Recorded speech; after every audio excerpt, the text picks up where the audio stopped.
Usufruivano di rimborsi fiscali per impianti energetici mai eseguiti 28 indagati di 15 società di servizi scoperti dalla Guardia di Finanza di Treviso, che ha arrestato per il reato di truffa aggravata 7 persone e sequestrato beni per 110 milioni di euro tra Padova, Frosinone, Cosenza e Treviso.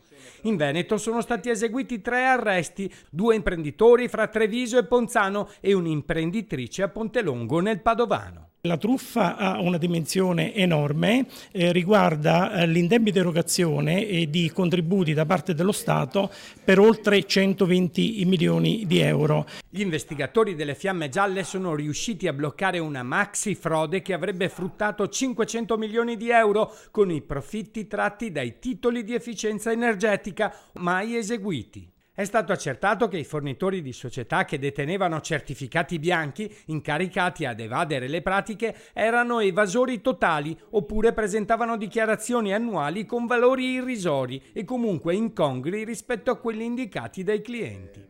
I finanzieri hanno così scoperto che 15 Energy Saving Company avevano attestato falsamente al gestore dei servizi energetici di aver eseguito oltre 3.900 interventi di efficienza energetica, consistenti principalmente nella sostituzione di vetri semplici con doppi vetri, isolamento di pareti e coperture per il riscaldamento o raffrescamento di involucri edilizi.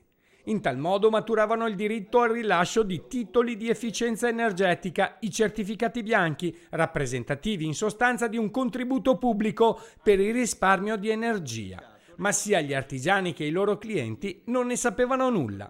C'è un doppio danno perché i lavori di efficientamento non vengono eseguiti e in più il danno economico perché lo Stato eroga questo contributo che poi grava su tutti gli utenti in Italia perché leggendo le bollette dell'energia elettrica questo importo rientra nella voce oneri di sistema.